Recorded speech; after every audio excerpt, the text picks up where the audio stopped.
एक बार अगर bar council का सदस्य चुन के गया तो उसको रिपीट नहीं होना चाहिए। यह मनमानी कर जो बार काउंसिल लगाती है अधिवक्ताओं, ये समाप्त हो जाएगा, इसको नहीं होने दूंगा। 1.5 लाख तो सिक्योरिटी है, 25,000 रुपया वो जो वोटर लिस्ट है उसका देना पड़ा है, 1,75,000 रुपया। मैं चुन के जाऊंगा तो इसको 25,000 से अधिक नहीं होने दूंगा। अपनी ही संविधि संस्था में निर्वाचन क्षेत्र की व्यवस्था नहीं करा पाया, पर लोगों का ध्यान ही नहीं गया ना, इतनी बड़ी रकम सिक्योरिटी मनी क्यों। और हम सुबह से शाम तक एक व्यक्ति का काम नहीं करते हैं, राज्य का काम करते हैं। तो जब वो ऑफिसर ऑफ द कोर्ट है तो फिर न्याय देने वाले को इतनी सुविधा और न्याय दिलाने वाले की सड़क तो छोड़ दिया जाए। नमस्कार, स्वागत है आप सभी का हमारे इस विशेष कार्यक्रम में। दर्शकों, जैसा कि आप सभी जानते हैं कि उत्तर प्रदेश बार काउंसिल का चुनाव इस समय चल रहा है। चुनाव की तिथि घोषित हो चुकी है। प्रत्याशी पूरे प्रदेश में अधिवक्ता मतदाताओं से संपर्क कर रहे हैं और अपने पक्ष में वोट देने की अपील कर रहे हैं। आज हम एक ऐसे ही प्रत्याशी के साथ बैठे हैं। क्योंकि पूरे उत्तर प्रदेश का चुनाव है तो इस समय हम उत्तर प्रदेश के गोरखपुर जनपद में हम हैं और हमारे साथ हैं बलवंत शाही जी। बलवंत शाही वरिष्ठ अधिवक्ता हैं, एसोसिएशन सिविल कोर्ट गोरखपुर के पूर्व मंत्री भी आप रह चुके हैं। अधिवक्ता हितों के लिए लगातार आप लड़ाई लड़ते रहते हैं। शाही जी, आपका हमारे कार्यक्रम में स्वागत है।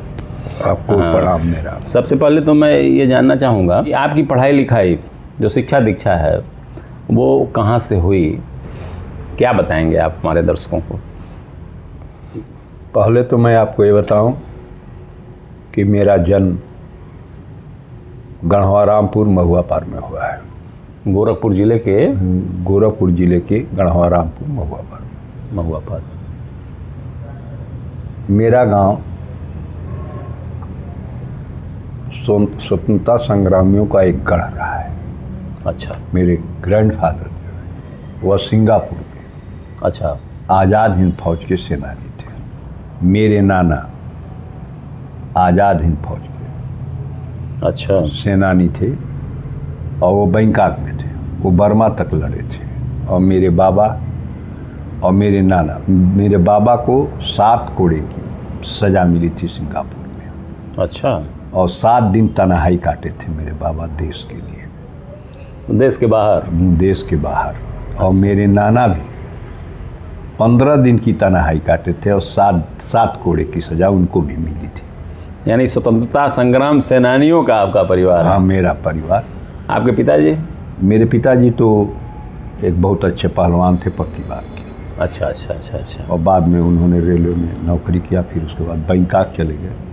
अच्छा। और आपकी माताजी? मेरी माताजी तो एक घरेलू महिला थी। अच्छा।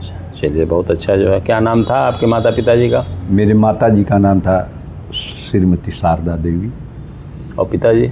स्वर्गीय जगदीश नारायण शाही। अच्छा, चलिए, बहुत अच्छा। आपकी जो प्रारंभिक शिक्षा कहाँ से शुरू हुई थी? मेरी प्रारंभिक शिक्षा मेरे गांव से ही शुरू हुई। अच्छा। इंटर कॉलेज दोहरी घाट से मैं हाई स्कूल पास हूँ और इंटरमीडिएट। अच्छा, फिर स्नातक की शिक्षा? स्नातक की शिक्षा गोरखपुर विश्वविद्यालय से हमारी। अच्छा। और विधि स्नातक? विधि स्नातक भी गोरखपुर विश्वविद्यालय से। किस सन में आपने विधि स्नातक किया? सन 1979 की डिग्री 1980 में मैंने पास। अच्छा। प्रैक्टिस आपने कब से शुरू किया? 1981 से। तब से लगातार आप जो है? हाँ, तब से लगातार। अच्छा, चलिए, बहुत अच्छा। जो है, आप बार काउंसिल, आप उत्तर प्रदेश के चुनाव में प्रत्याशी हैं, तो क्या है आपके अंदर, कैसे आपने सोचा कि बार काउंसिल आप उत्तर प्रदेश का चुनाव लड़ना चाहिए, क्या कहेंगे आप? अब चूँकि मैं गोरखपुर जब से मैं प्रैक्टिस में आया सिविल कोर्ट में, मेरे मन में एक ऐसी बात आती रही कि हम अधिवक्ताओं की समस्याओं को कैसे सॉल्व करें। बिल्कुल। क्योंकि समस्याओं से ग्रसित है अधिवक्ता वर्ग। तो मैं यहाँ पर एक क्रांति परिषद बनाया था अच्छा, Gorakhpur civil Gorakhpur civil court में, जो पूर्वांचल में चर्चित था। अच्छा, अधिवक्ता क्रांति परिषद। हाँ, उसका मैं संयोजक था, पद्माकर तिवारी उसके अध्यक्ष थे। अच्छा अच्छा अच्छा। तो हम लोगों ने बहुत अच्छा काम किया था। यहाँ से मैं अपने 3 पार्षद भी जिताए थे, तो इसलिए मैं यहाँ पर सबसे पहले गोरखपुर सिविल कोर्ट में पहला ट्रेजरार हूँ। अच्छा, फिर दूसरा संयुक्त मंत्री हूँ मैं अच्छा, गोरखपुर सिविल कोर्ट का। अच्छा अच्छा अच्छा। उसके बाद मैं सेक्रेटरी लड़ा। 24 दिसंबर 1994 को मेरा चुनाव हुआ था। अच्छा, मतलब आप 82 की प्रैक्टिस आपकी है? हाँ। और 94 में आप महामंत्री बन गए थे? 81 की प्रैक्टिस है। 81 की प्रैक्टिस है और 94 में आप महामंत्री बन गए थे। अच्छा अच्छा अच्छा अच्छा। और यह भी मुझे सौभाग्य प्राप्त हुआ था कि मेरे शपथ ग्रहण समारोह में उत्तर प्रदेश सरकार के राज्यपाल, अच्छा, माननीय मोतीलाल वोरा जी आए थे और उन्होंने शपथ दिलाया था। बार काउंसिल में कैसे आपके दिमाग में आया कि बार काउंसिल में अब जो है, चूंकि उत्तर प्रदेश की संविध संस्था है बार काउंसिल, अधिवक्ताओं का वहाँ पंजीकरण होता है, वहाँ से अधिवक्ताओं को मान्यता मिलती है। 75 वर्ष हो गए इस हिंदुस्तान को आज़ाद हुए। बिल्कुल। अधिवक्ताओं को सरकारों ने सड़क पर छोड़ दिया है। मैं उस समय जब सेक्रेटरी था तो हमारे गुरु भाई थे मदन मोहन गुप्ता। अच्छा, उनका दुर्घटना में मृत्यु हो गई। अच्छा, मदन मोहन गुप्ता की। हाँ, हमारे गुरु थे स्वर्गीय शत्रुजीत मल जी, पूर्व अच्छा। अध्यक्ष थे बार स्टेशन के। तो मल जी ने मुझे फ़ोन से कहा कि बेटा ऐसा है कि देखो तुम्हारा गुरु भाई अब इस संसार में नहीं रहा है, उसके घर चले जाओ। मैं उस घर गया था, जो स्थिति मैंने देखा मेरा दिल कांप गया था। अच्छा, मेरे पास जो भी रहा मैंने उस समय सहयोग किया। फिर मैं रात भर मुझे नींद नहीं आई कि अधिवक्ताओं की समस्याओं को कैसे सॉल्व करें। तो मैं रात में सोचा कि अगर बारिश वकालतनामा बेचे अच्छा। तो उस पैसे से अधिवक्ताओं का कल्याण कुछ हो सकता है। मैं टहल रहा था यूनिवर्सिटी में और वहाँ से मैं सीधे उसी ट्रैक सूट में मैं डिस्ट्रिक्ट जज केसी अग्रवाल साहब के पास चला गया। तो मैंने कहा तो अधिवक्ता कल्याण के लिए आप क्या कर सकते हैं, आपके पास है कुछ? तो उन्होंने कहा नहीं। तो उन्होंने कहा साहिब जी आप अपने कार्यकारिणी से पास करा के ले आइए, मैं उसे लागू करूँगा। अच्छा, उसी दिन मैं कार्यकारिणी की तुरंत मीटिंग बुलाया और बुला करके मैंने प्रस्ताव पास किया। और तो वकालतनामा बार एसोसिएशन की तरफ से जो है बिकने लगा। उसके बाद मैं उस समय बार काउंसिल के चेयरमैन थे बाबू जगदीश सिंह। अच्छा, और उसके वाइस प्रेसिडेंट थे बाबू डीपी सिंह, जो बाद में न्यायमूर्ति हो गए थे उत्तर प्रदेश में। अच्छा अच्छा अच्छा। उन लोगों को फ़ोन लगाया और मैंने कहा कि हमारा अपॉइंटमेंट चीफ जस्टिस से लगवाइए। फिर मैं अपना प्रस्ताव लेके गया तो उन्होंने कहा कि यह बलौन शाही हैं और गोरखपुर सिविल कोर्ट के महामंत्री हैं, यह एक प्रस्ताव लेके आए हैं कि बार स्टेशन वकालतनामा बेचेगी। तब उन्होंने कहा कि जगदीश सिंह साहब प्रस्ताव ले आइए, और उन्होंने उसको पास किया, उन्होंने पारित कर दिया। और उन्होंने कहा मैं सारे डिस्ट्रिक्ट जजों को यह प्रस्ताव भेज रहा हूँ। अच्छा, उसके बाद मतलब यह पूरे यूपी में लागू हुआ। आपने हमेशा रिस्क लिया है? मैं रिस्क लिया हूँ और माँ दुर्गा की कृपा से मुझे सफलता मिली, तो सफलता जो रिस्क मिली। लेता है उसी को सफलता भी मिलती है। कहा भी गया है ना कि हर खौफ हर खतरे से गुजरना भी सीखिए, सीखिए। जीना है अगर अजीज तो मरना भी मरना भी सीखिए, सीखिए। ऐसा न हो कि ख्वाब ही रह जाए जिंदगी, जो दिल में ठानी है उसे पूरा भी कीजिए। हैं? बहुत सुंदर है इन जज्बों को लेकर के आप जो है। हाँ। तो अच्छा ये बताइए कि बार काउंसिल, आप उत्तर प्रदेश के बारे में ये कहा जाता है कि वहाँ 25 सदस्य जो है चुन के जाते हैं। जब एडवोकेट एक्ट बना 1960 में और 61 में लागू हुआ, हाँ 1961 में लागू हुआ, 60 में बना था, 61 में लागू हुआ था, तो उस समय हो सकता है कि जिले की संख्या 25 रही हो, कम जिले रहे होंगे, कम अधिवक्ता रहे होंगे, हाँ। तो उस समय मानक के हिसाब से 25 सदस्यों के निर्वाचन की व्यवस्था बनाई गई। हाँ। आज 75 जिले हो गए। हाँ। अधिवक्ताओं की संख्या लाखों में हो गई है, लगभग 5 लाख। हाँ। तो ऐसी स्थिति में जो है अब जो है प्रत्येक जिले से एक सदस्य की आवश्यकता है, मतलब एक कॉन्स्टिट्यूएंसी निर्धारित हो जाए उसकी। तो क्यों ऐसा नहीं हो पाया? क्या आप अगर वहाँ चुन के जाते हैं तो इस पर कुछ कार्य करेंगे? अवश्य, मैं ठान लिया हूँ कि हर जिले से एक बार काउंसिल सदस्य निर्वाचित होगा, निर्वाचित, मतलब सभी जिले को इसका प्रतिनिधित्व मिलेगा ना? हर जिले को प्रतिनिधित्व मिले, भाई। सब लोग अपनी बात कह सकें, बिल्कुल बिल्कुल, और सबके दुखों को सुना जा सके, बिल्कुल सबकी समस्याओं का समाधान किया जा सके। हमारे संगठन का मतलब यही है कि हम लोगों तक पहुँचे, लोग मेरे तक पहुँचे। बिल्कुल। अब जैसे बार काउंसिल के बारे में ये कहा जाता है कि वहाँ 25 सदस्य हैं, यही वहाँ सर्वे सर्वा हैं, हाँ। जनरल बॉडी का कोई मतलब नहीं है। मतलब। तो ये लोग जो है 25 लोग बैठ करके उसमें अपना प्रस्ताव पास कर लेते हैं, जो भी जैसे भी जो है। अब आज तक के इतिहास में बार काउंसिल के सदस्य जो चुने गए हैं, वह लोग बतावें ईमानदारी से उन्होंने अधिवक्ताओं के कल्याण के लिए क्या किया। मैं मऊ का दौरा भी करने गया था। मऊ में लोगों ने बताया कि शाही जी जो आपने काम किया है, आज अधिवक्ता के मरने पर उसके परिवार को 5 लाख रुपया मिलता है। मैं सोचा था इस गोरखपुर में हर अधिवक्ता के परिवार को उसके न रहने पर उसके परिवार को 10 लाख रुपया मिले। यह सोच करके मैंने ये बनाया था, लेकिन यहाँ के लोगों ने उस कल्याण नीति का तहस नहस कर दिया है।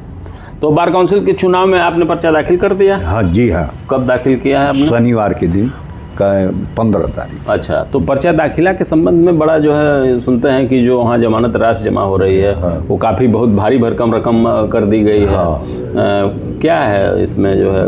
इसका सच्चाई ये है कि यह जो चुने हुए जो वर्तमान में जो सदस्य हैं, इनका यही मंशा था कि इतना लंबा इसका अच्छा सिक्योरिटी मनी कर दिया जाए कि सब लोग लड़ न सकें और हम 25 लोग ही चुन के आ जाएं और हम लोग का सुख सुविधा बना रहे। मैं चुन के जाऊंगा तो इसको 25,000 से अधिक नहीं होने दूंगा,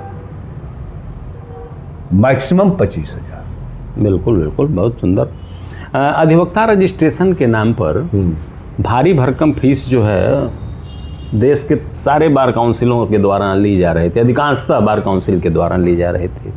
उस रजिस्ट्रेशन में उस परिवार की कमर तोड़ दे रहे हैं। अभी तो अपने बच्चे को पढ़ाया लिखा है, और बच्चे ने लॉ की डिग्री प्राप्त किया, और लॉ की डिग्री प्राप्त करने के बाद उसके परिवार पे एक बोझ कि ये तो भला हो सुप्रीम कोर्ट का। हाँ। कि उसने जो है कहा कि नहीं, आप फीस नहीं बढ़ा सकते हैं, बिना संसद की अनुमति के आप फीस नहीं बढ़ा सकते। और वो 700 650 या 700 कितना वो कर दिया। तो ये बहुत बड़ी जो है मैं यही सोचा था कि मैं पहुंचूंगा तो पहले इसी पर ध्यान दूंगा कि हो क्या रहा है। यह उस बच्चे को नहीं तोड़ रहे हैं, उस परिवार को तोड़ रहे हैं। यह असामाजिक काम। बिल्कुल बिल्कुल। ये कहा जाता है अक्सर जो है, बार काउंसिल के लोग जो है इस बात को कहते हैं कि अधिवक्ताओं को स्टाइपेंड मिलना चाहिए, कल्याण उनको सुरक्षा मिलनी चाहिए, लेकिन आप बनने के पूर्व ही, अधिवक्ता बनने के पूर्व ही उसकी कमर तोड़ दे रहे हैं। एकदम पूर्व उसकी अधिवक्ता बनाने के लिए तो उसको रास्ता सुलभ करिए आप जो है। अब सरकार क्या करती है? सरकार ने कचहरियों को फैक्ट्री मान लिया है। अच्छा, देना कुछ नहीं, हमारे अधिवक्ता रजिस्टर्ड बेरोजगार हैं। रजिस्टर्ड बेरोजगार, किसी के हाथ में काम नहीं, कोई नेता आता है तो बार में भाषण करता है कि अधिवक्ता त्याग करें। तुम त्याग के लिए छोड़े क्या हो? तुमने त्याग के लिए किया क्या है? आज़ादी के बाद किसी ने अधिवक्ताओं की समस्याओं के विषय में सोचा? जिस समय आज़ादी थी, आज़ादी के पहले एडवोकेट्स रिचर्स ऑफ द पर्सन होता था, रिचर्स ऑफ द फैमिली होता था। आज वही स्थिति नहीं, जिसका मुझे बहुत पीड़ा। तो इसमें सरकार का दोष है कि आपकी संविध संस्था का दोष है? दोनों का दोष है, क्योंकि आपके पास तो बॉडी है, कॉन्स्टिट्यूटरी बॉडी है। आप तो अपना संविधान बनाते हैं, बार काउंसिल आपका संविधान बनाती है, आपको मान्यता देती है, आपके लिए फंड इकट्ठा करती है। तो इसमें जो बार काउंसिल में चुन के भेजते हैं आप, जो है ये क्यों नहीं अपनी बात जो है सरकार तक पहुंचा पाते हैं? क्यों? क्या इच्छा शक्ति की कमी है? क्यों जो है ये जो है? क्योंकि इनकी आदत है दलाली करना। अब कोई भी दलाल देश का या किसी संगठन का भला नहीं कर सकता है, वो सिर्फ अपना पेट भरता है। और जब तक अधिवक्ता अपना ईमानदार प्रतिनिधित्व नहीं चुनेंगे, तब तक यही होता रहेगा। ईमानदार और पर्याप्त, क्योंकि जो इतनी कम संख्या है वहाँ 25 लोग जो है, ये एक बहुत बड़ा विरोधाभास है। भारत के संविधान में निर्वाचन क्षेत्र की व्यवस्था है, लेकिन बार काउंसिल आप उत्तर प्रदेश के चुनाव में निर्वाचन क्षेत्र की कोई व्यवस्था ही नहीं है। यहाँ तो आप पूरे उत्तर प्रदेश के सारे जिलों से वोट मांगेंगे। अब मैं आपसे बताऊं, यह विश्व का सबसे बड़ा कॉन्स्टिट्यूंसी है। बताइए। इतनी बड़ी कॉन्स्टिट्यूंसी किसी भी देश में नहीं है। और इसका लाभ जो चुन के जाते हैं उनको है और सरकार को। मतलब ये अधिवक्ता समाज का जागरूक नागरिक कहा जाता है। वह लोगों के खिलाफ हो रहे अन्याय की लड़ाई लड़ता है, उन्हें न्याय प्रदान कराता है, और स्वयं अपनी ही संविधि संस्था में निर्वाचन क्षेत्र की व्यवस्था नहीं करा पाया। ये बहुत बड़ा विरोधाभास है। उस पर लोगों का ध्यान ही नहीं गया ना। ध्यान जिसकी जिम्मेदारी है, मान लीजिए आप चुन के जा रहे हैं, तो आपकी जिम्मेदारी है कि आप बताइए लोगों को। उनकी जिम्मेदारी अपने पॉकेट तक थी, वो अपनी जिम्मेदारी अपने पॉकेट तक समझ लिए। हमसे एक प्रत्याशी भी हैं और यहाँ के सदस्य भी हैं। मैंने बार काउंसिल सदस्य, मैंने उनसे पूछा कि इतनी बड़ी रकम सिक्योरिटी मनी क्यों? तो उन्होंने कहा, मैं तो कहा था 3 लाख रुपया हो जाए। अच्छा, ये हाल है। ये मतलब, तो मैंने कहा कि तो तुम ही लोग लड़ना चाहते हो और कोई प्रतिनिधि न चुना जाए, क्या मतलब है भाई? या कोई मतलब है? हमारी कोई निर्वाचन क्षेत्र नहीं जिससे आप चुन सके। अब मैं इसी समस्याओं से को मद्देनजर रख करके मैं बार काउंसिल का चुनाव लड़ रहा हूँ।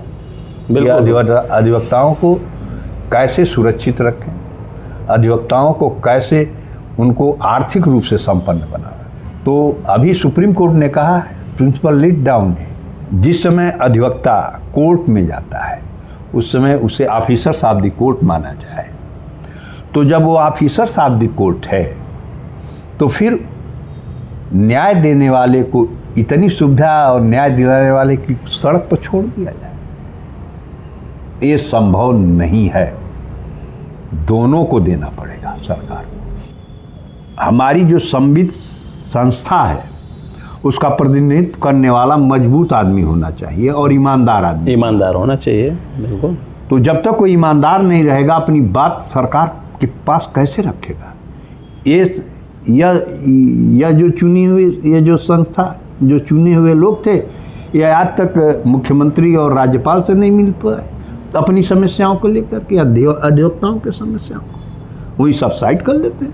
और इन लोगों को यह ध्यान नहीं है कि न्यायपालिका एक स्वतंत्र बॉडी है जिसमें सिर्फ 2 ही लोग हैं, वह है न्यायाधीश और एडवोकेट्स, बार और बेंच। अच्छा, एक विरोधाभास और मिलता है देखने को बार काउंसिल में कि जैसे प्रदेश के समस्त जो जिले की जो बार एसोसिएशन है उसमें ये व्यवस्था है कि एक पद पर अगर कोई व्यक्ति चुनाव लड़ लेता है तो दोबारा उसी पद पर रिपीट नहीं कर पाता है, उसको गैप करना पड़ता है। जबकि बार काउंसिल संवित संस्था है, उसकी जिम्मेदारी है पूरे प्रदेश में नियमन संस्था है ना ये, लेकिन अपने लिए इनका कोई नियम नहीं है। ये बार बार रिपीट करते हैं। बार काउंसिल का सदस्य एक बार चुनाव जीत गया फिर दोबारा भी लड़ता है, तो इसमें भी एक गैप, क्योंकि इससे जब लगातार कहा जाता है ना कि लगातार अगर सत्ता आपको मिलती जाए तो तानाशाही प्रवृत्ति जो है पैदा हो जाती है, तानाशाही प्रवृत्ति उत्पन्न होती है। मैं इस दिशा में यही करूँगा कि एक बार अगर बार काउंसिल का सदस्य चुन के गया तो उसको उसमें गैप करना चाहिए, रिपीट नहीं होना चाहिए, रिपीट नहीं होना चाहिए। बिल्कुल, उसको अन्य लोगों को भी मौका देना चाहिए। मतलब आपने अपने मतदाताओं को भरोसा दिलाया कि अगर आप सदन में जाते हैं तो प्रदेश के समस्त 75 जिलों से अधिवक्ता बार काउंसिल के सदस्यों के निर्वाचन की व्यवस्था करेंगे। हाँ। दूसरा कि इनके भी चुनाव में गैप होना चाहिए, ये रिपीट नहीं कर सकते हैं, रिपीट नहीं कर सकते हैं। रजिस्ट्रेशन की जो समस्या थी उसको तो सुप्रीम कोर्ट ने सॉल्व किया, लेकिन एक शिकायत आई कि रजिस्ट्रेशन सुप्रीम कोर्ट ने कहा कि नहीं आप 750 ले सकते हैं। उसके बाद भी उत्तर प्रदेश बार काउंसिल जो है 13,000 12,000 उस यूपी के नाम पर ले रही थी, तो फिर सुप्रीम कोर्ट को हस्तक्षेप करना पड़ा। इस तरह की ये पुनरावृत्ति न होने पाए, इसको मैं समाप्त कर दूंगा। यह पुनरावृत्ति नहीं होगी। मैं उनके रजिस्ट्रेशन का भार उनके परिवार तक नहीं जाने दूंगा। चलिए, बहुत अच्छी बात है। एक समस्या अभी जल्दी बार काउंसिल ने नए अधिवक्ताओं के रजिस्ट्रेशन के लिए एक इंटरव्यू की व्यवस्था कर दिया था। अभी पिछले महीने में ये जब चुनाव के समय इसको हटाया कैंसिल किया। यह गलत है भाई। आप जो है इस बात का इंटरव्यू आपके द्वारा मान्यता प्राप्त संस्थान से वो जो है डिग्री लेकर के आ रहा है। मेरा सोच ये है कि जिस प्रकार से पहले हुआ करता था कि अधिवक्ताओं के लिए एक ट्रेनिंग होना चाहिए, तो कम से कम 2 साल की ट्रेनिंग होनी चाहिए, वह अपने सीनियर के साथ। बिल्कुल, जिससे वह अदालतों की भाषा, समाज की भाषा समझ सके। मैं इन्हीं मुद्दों को रख करके मैं चुनाव लड़ रहा हूँ। बिल्कुल बिल्कुल। अच्छा, ये हम आपकी प्राथमिकता अभी आपसे पूछते हैं। एक चीज़ और है, जैसे अभी मैंने कहा कि बार काउंसिल के ही द्वारा मान्यता प्राप्त संस्थान से लड़का पढ़ता है, वहाँ से डिग्री लेकर के आता है, फिर यहाँ आने के बाद बार काउंसिल फिर उनसे जो है परीक्षा लेती है AIB के नाम पर, ऑल इंडिया बार एग्जाम के नाम पर उनसे परीक्षा शुल्क लेती है। इसका कोई मतलब नहीं है। आप जो है वो उस दूसरी चीज़ कि आप जो है अगर परीक्षा लेना ही है तो बार एसोसिएशन को राइट दे दीजिए कि जो लड़का जहाँ प्रैक्टिस करना चाहता है, जहाँ वहाँ जा करके अगर अपने आप को इनरोल्ड कराता है तो वो बार एसोसिएशन उनकी परीक्षा ले ले, हर महीने वो परीक्षा ले। जितने लोग अब इस पर मेरा सोचना यह है कि इतनी भीड़ बढ़ रही है, तमाम प्राइवेट स्कूल खोले जा रहे हैं लाख। बिल्कुल, मैं उसके खिलाफ हूँ। मतलब वे अंधाधुंध मान्यता नहीं होनी चाहिए, और प्राइवेट सेक्टर में मतलब इस तरह से जो है नहीं देना चाहिए। या कोई कचहरी, कोई फैक्ट्री नहीं है कि आप ले आकर के उनको किसी को भर दीजिए। बिल्कुल बिल्कुल, यह बंद होना चाहिए। तो इस पर क्या करेंगे आप? मैं सरकार से, बार काउंसिल मान्यता देती है, आप बार काउंसिल के सदस्य बन के जाएंगे। बार काउंसिल अब इस तरह का मान्यता नहीं देगी अगर मैं पहुंच जाता।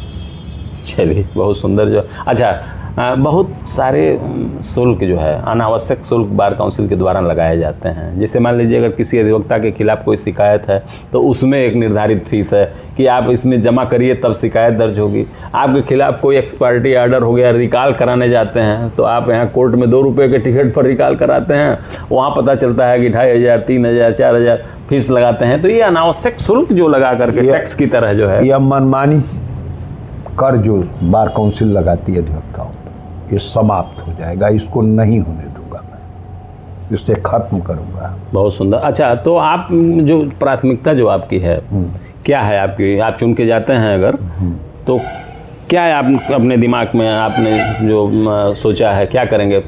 देखिए, पहला तो मेरा ये है कि गोरखपुर में हाईकोर्ट की एक खंडपीठ स्थापित हो। ठीक। दूसरा है कि जिन अधिवक्ताओं की प्रैक्टिस 30 वर्ष या 30 वर्ष से ऊपर हो गई है, जिनकी उम्र 62 साल या 62 साल से ऊपर है, अच्छा, सरकार या बार काउंसिल उनके खाते में 1 करोड़ रुपया भेजे। अच्छा, उनके खाते में 1 करोड़ रुपया भेजे। बिल्कुल, बहुत सुंदर। दूसरा है जिन अधिवक्ताओं की प्रैक्टिस 1 से 5 साल है, स्टाइपेंड के रूप में 10,000 रुपया मासिक दिया जाए प्रतिमाह। अच्छा, जिन अधिवक्ताओं की प्रैक्टिस 10 से 20 साल है, उन अधिवक्ताओं को भी 20,000 रुपया प्रतिमाह स्टाइपेंड मिले। अच्छा अच्छा। जो हमारी बीमा पॉलिसी है उसे सरकार 50 लाख रुपया निश्चित करे। अच्छा, 50 लाख रुपए का बीमा हो अधिवक्ताओं का? 50 लाख रुपए का बीमा हो और उसकी पूरी जिम्मेदारी सरकार की। तो एडवोकेट प्रोटेक्शन वगैरह क्या है आपका विचार है? उसके बाद मेरा ये है कि एडवोकेट प्रोटेक्शन एक्ट तुरंत लागू हो। मैं चुन के गया तो मैं 6 महीने के अंदर एडवोकेट प्रोटेक्शन एक्ट लागू कराऊंगा सरकार। बहुत सुंदर। तीसरी बात है, जो सबसे बड़ी बात है, मेरा साफ कहना है सरकार से कि अगर डॉक्टर को लोन बैंक देती है तो अधिवक्ता को लोन क्यों नहीं? बिल्कुल, बहुत सुंदर। तीसरी बात, एक बात और है हमारी, अगर टीचर कॉन्स्टिट्यूंसी है तो अधिवक्ता कॉन्स्टिट्यूंसी क्यों नहीं? अब जो हमारे बुजुर्गवार अधिवक्ता है उनके लिए पेंशन योजना लागू हो। बिल्कुल। और मैं अपने उसमें 15-11-12 सूत्री कार्यक्रम में मैंने दिया है कि उनकी 50,000 रुपया मासिक पेंशन को दिया जाए। बहुत सुंदर। तो लगातार आप मतदाताओं से संपर्क कर रहे हैं? मैं लगभग, क्योंकि भारी भरकम चुनाव पूरे उत्तर प्रदेश के समस्त जिलों में जाना है, कहाँ तक पहुँच पाए हैं? लगभग 20 जिलों। अच्छा, 20 जिलों में मैंने संपर्क किया है। तो और लोगों की काफ़ी मेरे प्रति आकर्षण है और वह लोग कह रहे हैं कि शाही जी आपका जाना जरूरी है। नहीं, बिल्कुल, बहुत सुंदर है। और मुझे लगता है कि मैं प्रथम राउंड में ही चुनाव जीत जाऊंगा। बहुत सुंदर है। जो आकर्षण लोगों के मेरे प्रति है, जो मेरी बातों, उन्होंने सब लोग ये कह रहे हैं, ये बात तो किसी ने आज तक उठाया नहीं। आप तो बलवंत हैं। आपका तो नाम ही बलवंत है। हमारे यहाँ मान्यता है कि गणपति बंधन से काम शुरू हर भारतवासी करता है विघ्न हरण, मंगल कारक, अभिमान उन्हीं पर करता है। जब संकट आता है हम पर जय हनुमत हमें बचाते हैं। है कृपा सिंधु के गगन मगन वह प्रभु को धारण करते हैं। अड़िमा लघिमा गरिमा महिमा प्राप्त प्रकाम में जानते हैं। ईसित और बसित सभी वो 8 सिद्धि दे जाते हैं। मैं बहुत साफ सोचता हूँ